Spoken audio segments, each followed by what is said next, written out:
Hey guys, I'm Stephanie and this is Steph's Stove, and today on Steph's Stove we're going to be making a creamy custard dessert that is so delicious and yummy, and it's covered with a deep dark caramel kind of sauce that's going to be oozing over the top, and it is commonly referred to as flan. So if you're a custard lover like I am, you're going to absolutely love this dessert, and it's super easy to make.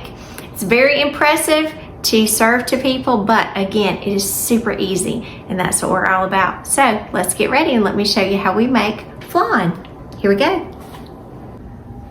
All right, to get the custard filling for our flan, I've got in my batter bowl 8 ounces of cream cheese, and I'm going to mix together in here 2 tablespoons of granulated sugar. I'm just going to, with my hand mixer, mix this together until it's smooth. Now you can do this in a stand mixer if you want. This is kind of something that's easy enough to do with a hand mixer. Make sure this is very smooth and everything is incorporated. You do want your cream cheese very soft at room temperature, so make sure if you're going to do this, have it setting out for a few minutes. That'll greatly help.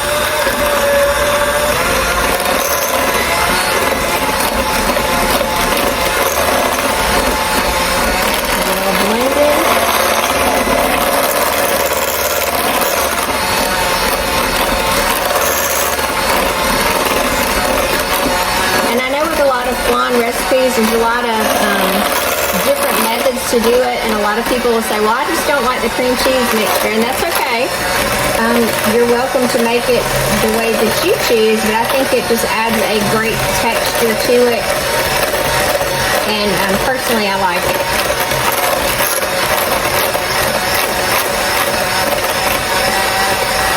Alright, we've got that added together and blended nicely, and at this point I'm going to add some eggs. I am going to add 4 large eggs, but I'm going to add them one at a time. So I'm going to crack. That's 1. To the side, and I'm going to blend this together. Blend each one individually so I know that they are truly well combined.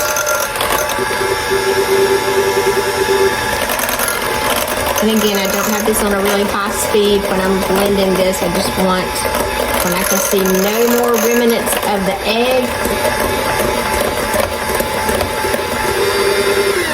So I'm going to pause and get ready to add the next one.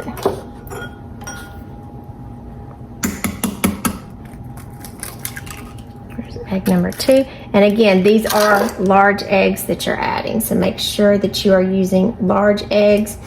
Your outcome wouldn't be quite the same if you use small or medium, so again, you want those large eggs. Egg residue off my hand.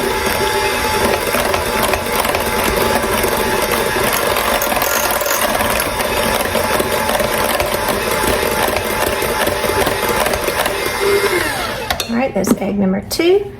And it's in there nicely. Egg number 3. And again, you can go ahead and break yours all at one time. A lot of times I do them individually just so I can check the quality of each egg. So I want to be sure I've got good eggs as I'm putting them in there together.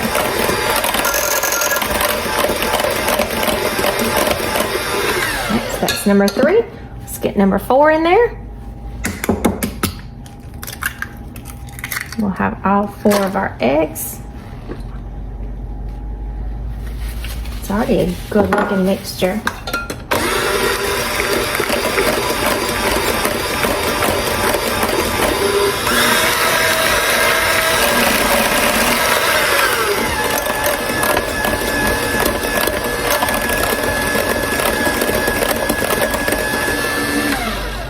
All right, now our eggs are well incorporated. Get that out of the way. So the next thing that we're going to add 1 can of Eco Brand condensed milk. Oh, this is some good stuff here. Get every bit of that even off the little tab there. We don't want to waste any of this good stuff. Look at that. Beautiful, beautiful condensed milk.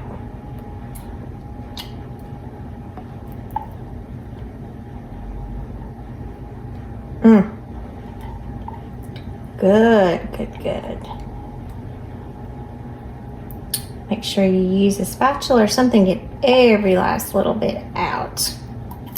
And this is, in case you were curious, this is a 14-ounce can, just a normal size can. Scrape that off. And then let's blend to incorporate. And you will feel, obviously, because of the condensed milk, it's got a little thicker consistency at this point. You want it very smooth.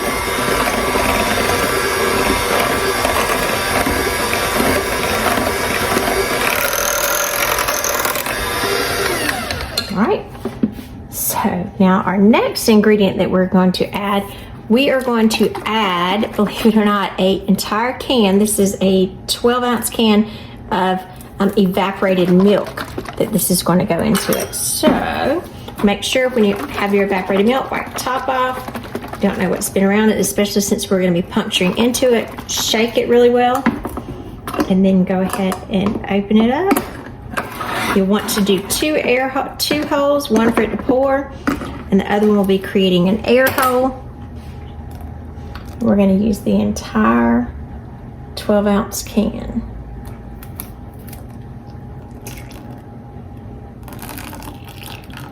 That's why a batter bowl is perfect for this. It's perfect size. And be very careful when you put your mixer on.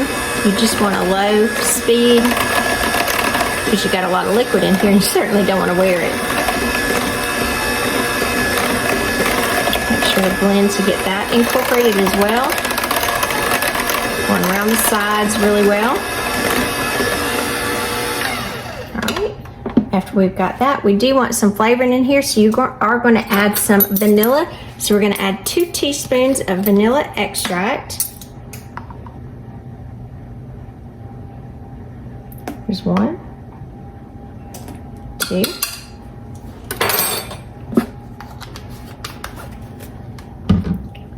And blend to incorporate that as well.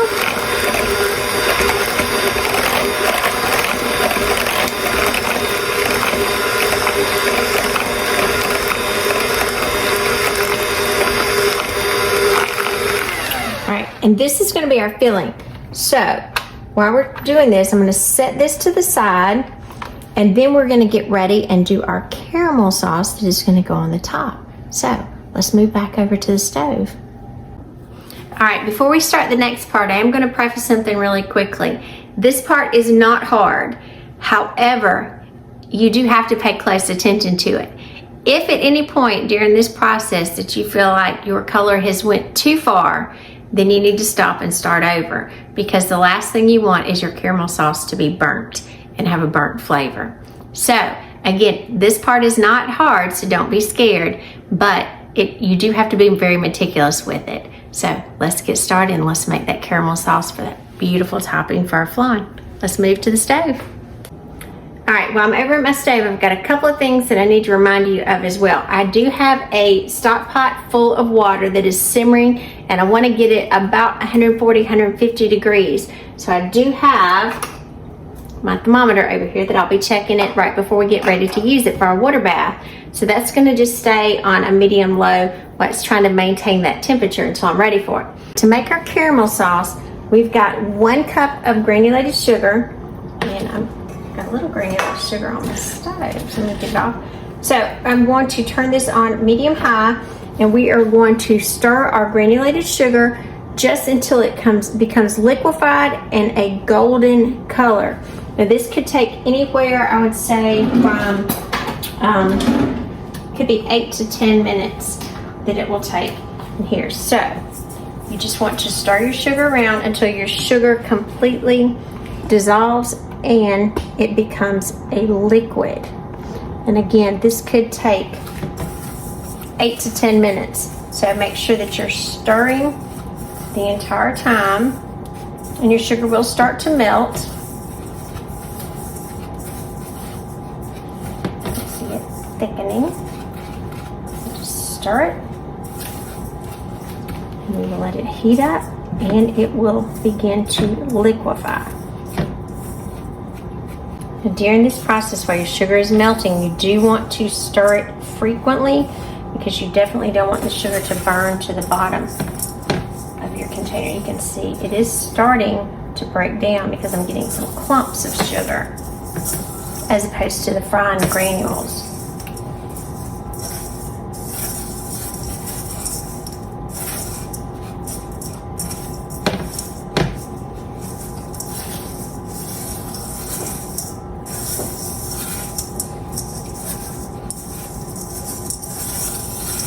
You can hear it sounds like little rocks in there at this point.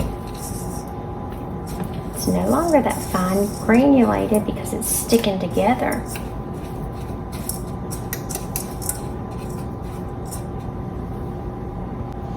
You can see my sugar is almost completely at, I would say, a little clumpy rock stage because the moisture that's in it is evaporating, so it is starting to liquefy.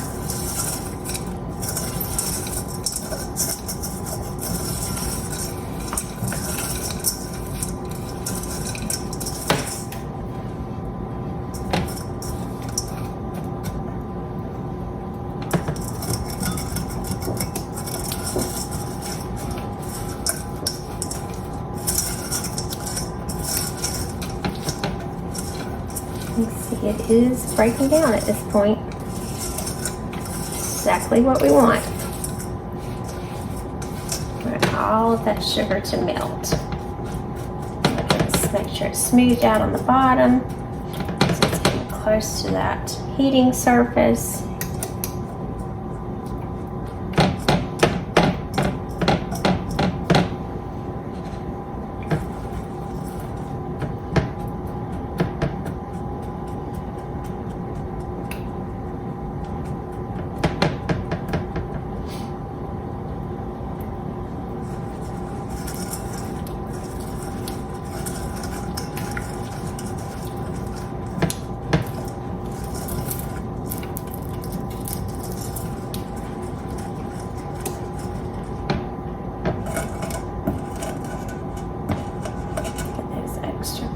Sugar off.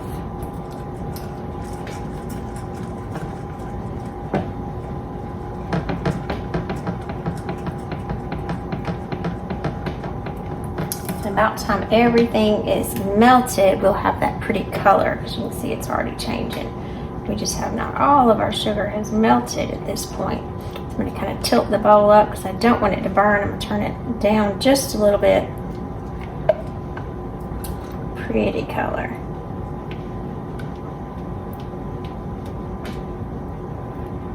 I'm going to continue to kind of circle it around itself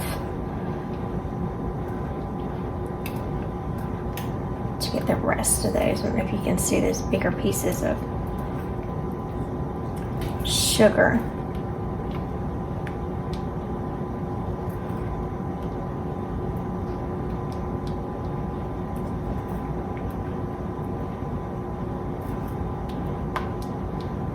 We've got everything melted. It's a pretty, really pretty golden color at this point. That's about the color that we want. If you think of a pretty caramel, that's the color. All right, so to turn my eye off, let's set that down for just a second. And then I've got a 9-inch cake pan here, and we are going to pour the sugar mixture into my cake pan. Make sure you get all of it out.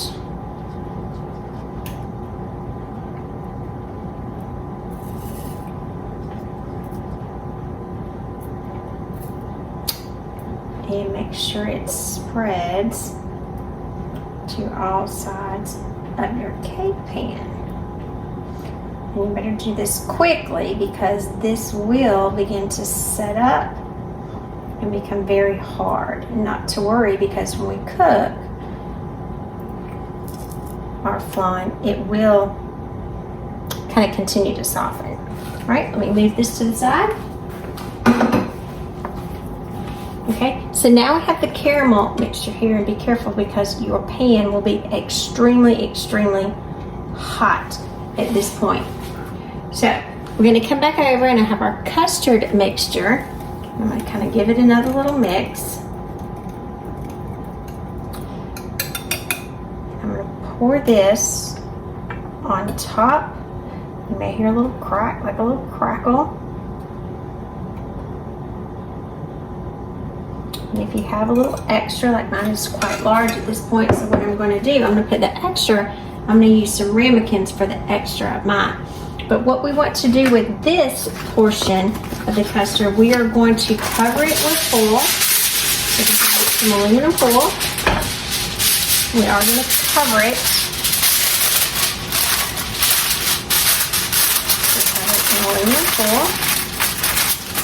And then, just as I said earlier, that we want to kind of cover this high. I'm not going to allow the tinfoil to kind of go down to the edge. And then we're going to transfer it into a roasting pan and add it to a water bath. So that'll be next. Alrighty, so as we get ready to put it in our roasting pan and start with our water bath, I'm going to check the temperature of my water. So I've got my thermometer here. So I'm going to, it is on. And I'm going to place it in here because I do want my water about 140 degrees, and that's 142. So that is perfect. So now what I'm going to do, I'm going to go ahead and open my oven. I do have my oven set to 350 degrees, and I'm going to open it first and put it in because I don't want to be moving hot water. So here we go. So I've got my roasting pan in my oven, and then I'm going to go ahead and I'm going to place my water in here first. So I'm going to pour it in, and this is going to be about enough water to cover it. I would say about halfway up. So I'm going to do about half of that. And then I'm going to very carefully place my mixture in the center. If you had a teapot, you could definitely fill it with a teapot. I don't use a teapot, so I just set it in there like that. And because I have extra, I have 2 ramekins. I'm going to place my ramekins right here. Put them in the side as well. The beauty of having a large roaster. Place those in there. And we are going to put this in the oven and close it up. And this is going to bake. Be very careful as you're moving it. For approximately 1 hour. So we're going to set our timer. I'm actually going to set it to 50 minutes and check it in 50 minutes. Alright, it's been 50 minutes since our flan has been baking, so I'm going to check it first because I did add some little custard cups for the extra filling that I had, and so I'm going to check them because most likely they are ready. But I'm not sure about the larger one, so let's give it a check and let's see what it looks like.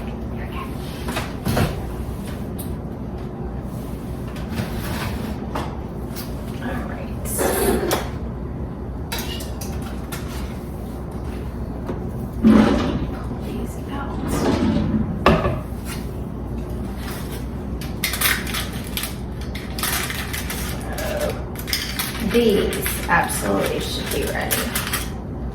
Yes, and they're firm. So I'm going to take out both of my custard cups.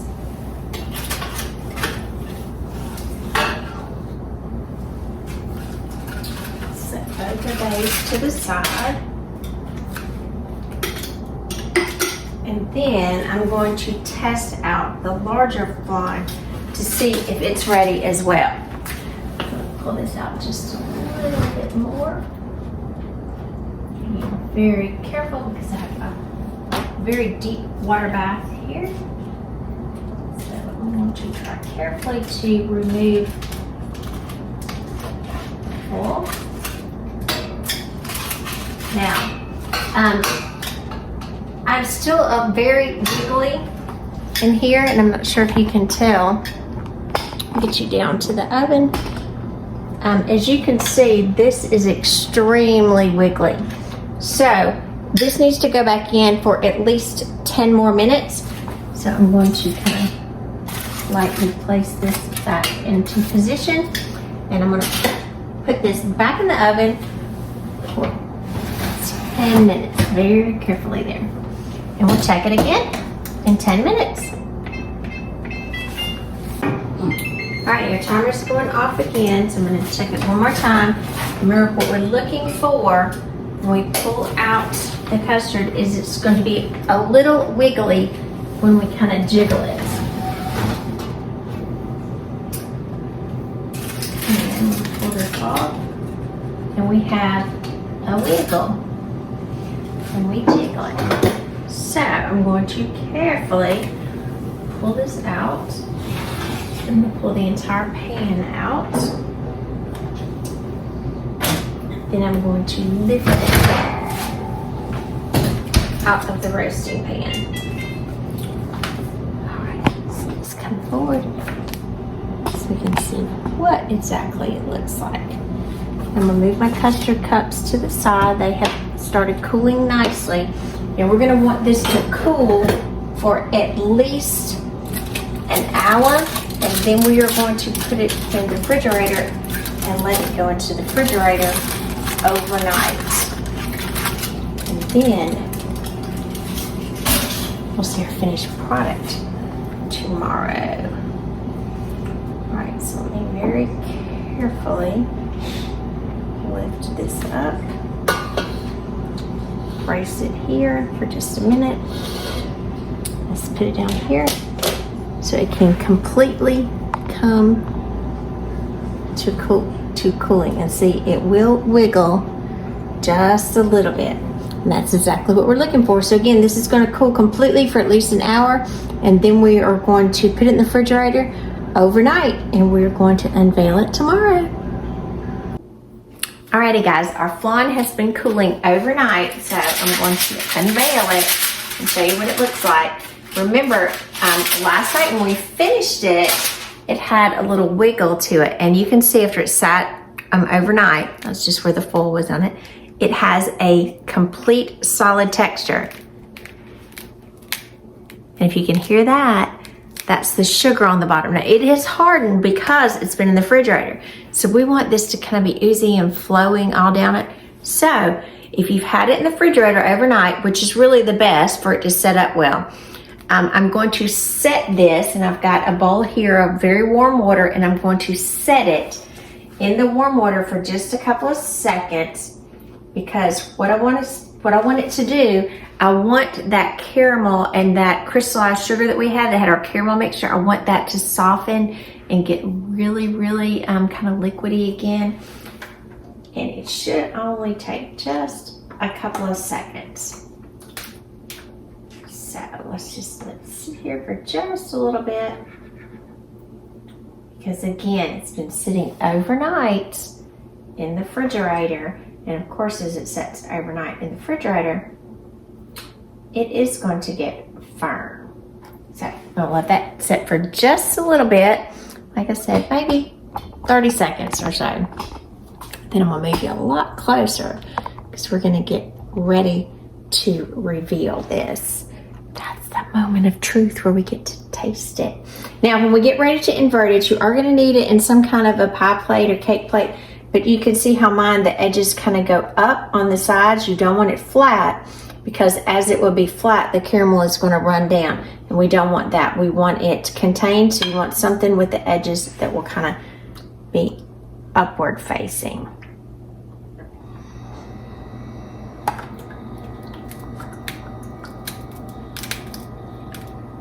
Still feel it a little bit, and I still hear just a little bit, so I'm going to leave it just a little bit longer, because again, I want that caramel on the bottom. I do want it to be soft again. And you can always test it as you pick it up. You can feel and you can hear just a little bit of the sugar crystallize. And so now it needs just a little bit longer. It's okay, just be patient. Because again, we want that pretty presentation of our caramel going over the side. And we want it soft. And again, remember, as we finished this in our water bath yesterday, one of the things when we take it out, it is still a little wiggly or jiggly, and that is correct. It is going to have a little wiggle and a little jiggle, but it has completely come together. You don't want to cook it until that it has completely solidified in the center, because then it will be overcooked.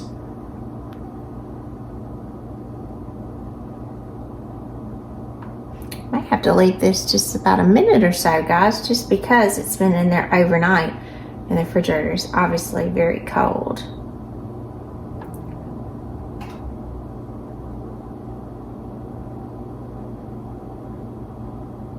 Now, if you had boiling water, obviously this would go faster, and I've just had warm water in here.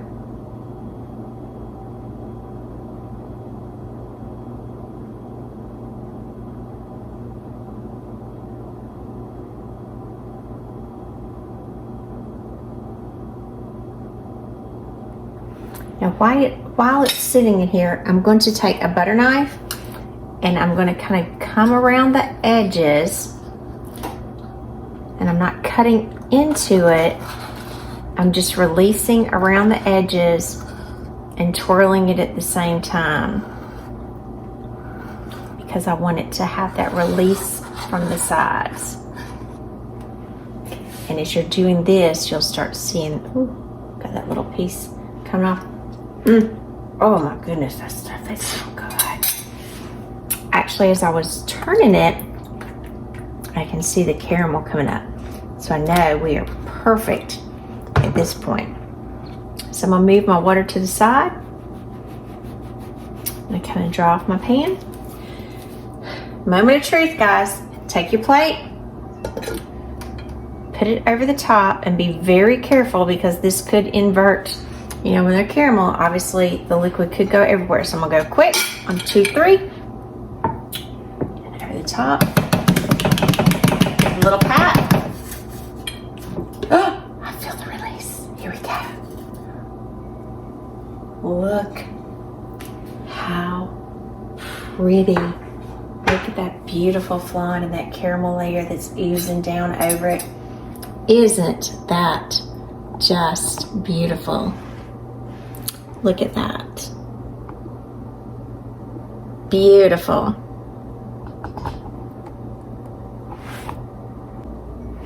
Alrighty, as we've inverted it, it is just gorgeous. At this point, I know it's the point that you've been waiting for, and boy have I been waiting for it, because we're gonna slice it and taste it. So, I'm gonna go in with a little pie cutter real quick down here. It's just going in like velvet. I'll just do a small slice. I could probably eat half of it if I really wanted to. Ooh, it's just coming out so nicely. This is just, like I said, such a creamy, delicious, oh, so yummy treat. Yum, yum, yum. Look at that pretty piece of flan. And the caramel, you see it just oozing down the center. Look at that piece. Isn't that beautiful? So yummy. Look at that. I had to grab a few. That is just gorgeous. So here we go. I'm gonna dive in. Look at that. Look.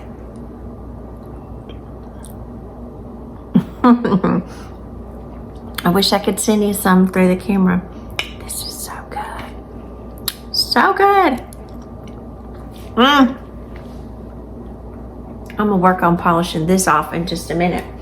But just to remember, I'm Stephanie. This has been Steph's Stove, where we made flan.